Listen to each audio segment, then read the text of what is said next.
Two finite sets have m and n elements respectively. The total number of subsets of first set is 56 more than the total number of subsets of the second set.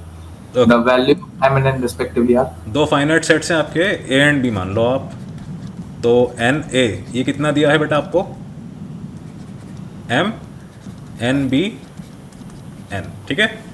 Yes sir. जो हम elements निकालते हैं इसे निकालते हैं, ठीक। Yes. अब यहाँ पे एक प्रॉब्लम ये होगी कि एम एन एन एलिमेंट्स, यहाँ पे हम ये एन ले रहे हैं, तो थोड़ा सा ध्यान रखना।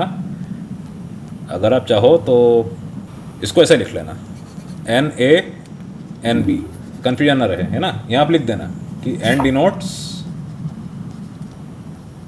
Number of elements, Okay sir. क्योंकि इन जनरल हम छोटे एन से करते हैं डिनोट, लेकिन यहाँ पे एन और एम आ रहा था तो कन्फ्यूजन ना रहे, इसीलिए हमने यहाँ पे एक कमेंट प्रोवाइड कर दी, ठीक है। अब Yes. टोटल सबसेट्स कितने होंगे इसके,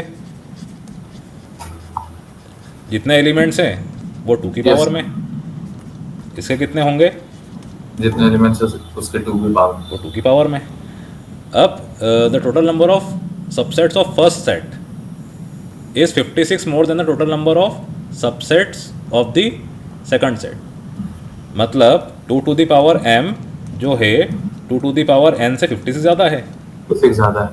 आया समझ में, वेरी इजी। Yes sir.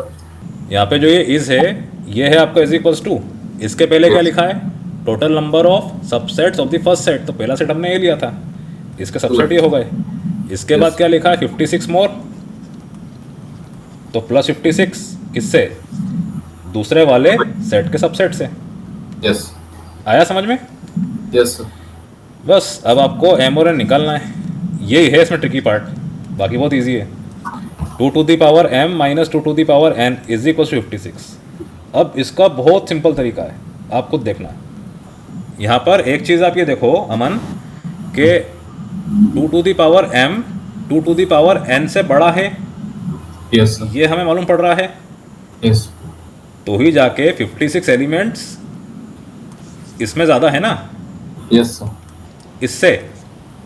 तो आप क्या करो, इधर 56 को इस तरह से लिखो कि आप LHS में जो टर्म्स लिखे हैं उससे इसको कंपेयर कर पाओ, और LHS में अगर आप 2 की पावर में कुछ लेकर आ रहे हो तो वहाँ पर m को बड़ा बताते हुए लिखो, मतलब ऐसा कुछ आपको मिलना चाहिए। Clear. Okay sir. Yes. Obviously m बड़ा है ना, इसीलिए 50 से ज़्यादा आ रहे हैं। तो मैं क्या करता हूँ, यहाँ पे 2 to the power n common लेता हूँ जैसा आपकी बुक में दे रखा है। इससे क्या होगा, यहाँ बचेगा 2 to the power m upon 2 to the power n minus 1 is equals to 56 क्या हो जाएगा आपका 8 इंटू 7। आई रिपीट, इसको सॉल्व करने का तरीका सबसे अच्छा ये है कि हम दोनों जगह इसको in the form of its factors, product of factors लिखें। Okay sir. क्लियर। अब इधर जैसे मैंने 8 देखा तो 8 क्या है, 2 का मल्टीपल, Come इस तरह का multiple 2 cube into 7, 2 to the power n। अब ये क्या हो गया, n ऊपर गया तो 2 to the power m minus n minus 1। आप खुद देखो एकदम सिस्टमेटिक हो गया ये चीज़ बिल्कुल सही है। Yes sir. क्यों, क्योंकि आपका ये जो है इससे बड़ा है, 56 प्लस हो रहा है, इसका ये सबूत है। हाँ. क्लियर। आया Yes. समझ में। अब अपन करते हैं कंपैरिजन। तो ऑन कंपेयरिंग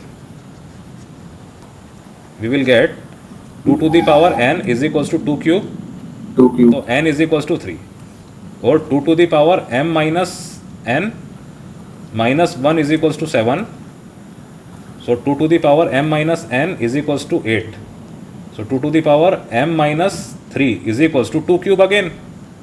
Yes sir. 8 आ रहा है तो 2 क्यूब अगेन, तो m minus 3 is equals to 3, m is equals to 3 plus 3 6। देख लो आप, जैसा अपन ने सोचा था, सोचा क्या था, ऑब्वियस था, दे रखा था हमें m की Yes. वैल्यू n से बड़ी है, तो इसीलिए हमें ये सब करना पड़ा। ये स्टेप फॉर्म करना एक आपकी इंटेलिजेंसी है, ओके आपका sir. इंटेलेक्चुअल नॉलेज है। अगर आप क्वेश्चन समझ पा रहे हो तो आप इसको इजी गोइंग इस तरह से क्वेश्चन को फ्रेम कर सकते हो। कुछ भी डाउट हो, समझ में नहीं आ रहा हो, feel free to ask. No sir. No no. Sir. Very easy very hard, Say easy. Easy but tricky. Yes. कर लो नोट डाउन इसे। ओके हो गया? यस चलो करें कंक्लूड लेक्चर। यस सर ठीक, मिलता है ना फिर अगली बार। Bye bye, take care, thank you, good bye night. Sir thank you good night